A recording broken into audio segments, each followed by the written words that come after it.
Let me share the screen here from something you forgot along the way. Stories of wisdom and learning. And yeah, I can make it a little bit bigger. Okay. This one is number 17. Building a reputation for excellence, the fruits of sustained effort. In the food-loving city of Osaka, there is a famous noodle shop. The owner, an astute businessman, always makes a point of stopping in other noodle shops when he travels in order to try their wares. He asked in detail about the ingredients in the noodles, the soy sauce, and the broth. On returning to Osaka, he carefully compares his way of making noodles with other people's, sparing no effort to perfect the flavor of the product he sells. One day, a customer came from far away to visit the shop, drawn by its reputation. When he went in, he found the owner seated erectly at the counter. To the customer's surprise, before serving a bowl of noodles, the waitress would first present it to the owner, who would sample it and then quietly pass verdict. Clearly, he lived by an unswerving principle. No customer of his would be served food that failed to meet his standards. At this demonstration of uncompromising commitment to quality, the man was filled with admiration. A reputation for excellence doesn't come about by chance, he realized, nor does it happen overnight. Okay, maybe up to here because the other one is a separate story. Um, yeah. So when we teach about the purpose of life being true happiness, have happiness that never abandons us, which is free of comparison, and people sometimes are under the impression that, yeah, they say comparison is the thief of joy, and they think we should never make comparison. But actually, that's not correct. If we don't compare, we cannot understand something is tall or short, sour or sweet. Um, we just don't have anything to contrast it with. So when it comes to things of this world, we can always perfect our skills and endlessly, infinitely.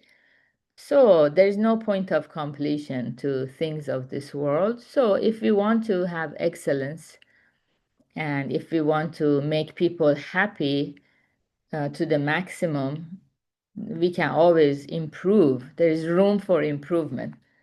Absolute happiness, there is no more improvement, obviously. It's perfect and it's complete. That's why it's purpose of life.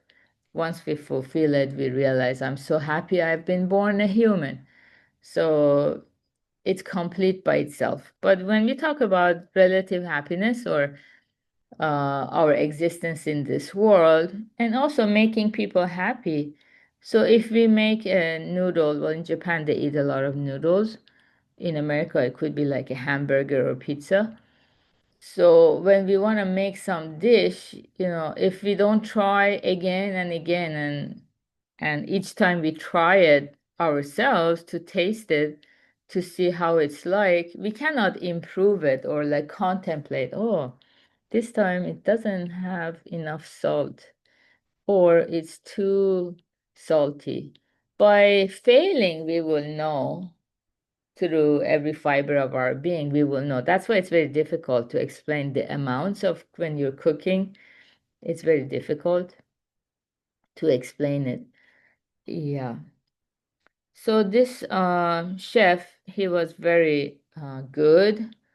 And now we understand why he was so good. His noodles, in Japan, people love eating food. I mean, like every culture, but they make very long lines for very special restaurants.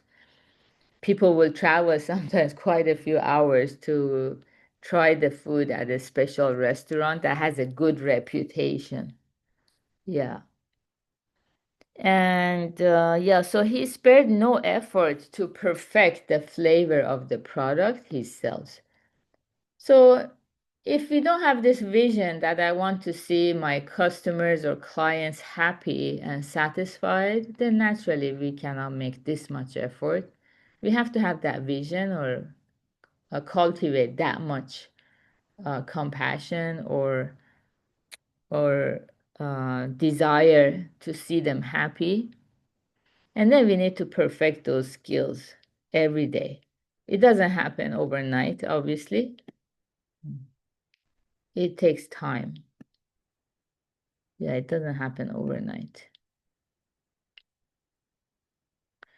And also, I mean, this level of uh, courtesy, it's like unheard of. Imagine if politicians lived by the same principle as this chef. No customer of his would be served food that failed to meet his standards. If he's not happy with it, why would other people be happy with it? So similarly, imagine if politicians would think in this way. If this health insurance doesn't satisfy my needs, why would it be okay for other citizens? So everybody could do their utmost effort if they believed in that reputation for excellence, which is a desire to make others happy. But somehow, little by little, it seems people don't have this motivation. So all the more we need to share the Dharma and clarify what is true happiness. True happiness is not just for some, it benefits me and benefits others. So everybody can become happy. Nobody is left out. Nobody loses out. That's the beauty of walking the Dharma path. So good job everyone for being here practicing together. Yeah, we have Advanced Happiness Lab at 10 a.m. Pacific, and then today is a webinar day. So or maybe it's not, maybe it's next week. Yeah. So have a beautiful start of your weekend. Take care. Bye. Thank you, Beta. Bye. Oh, bye. My pleasure.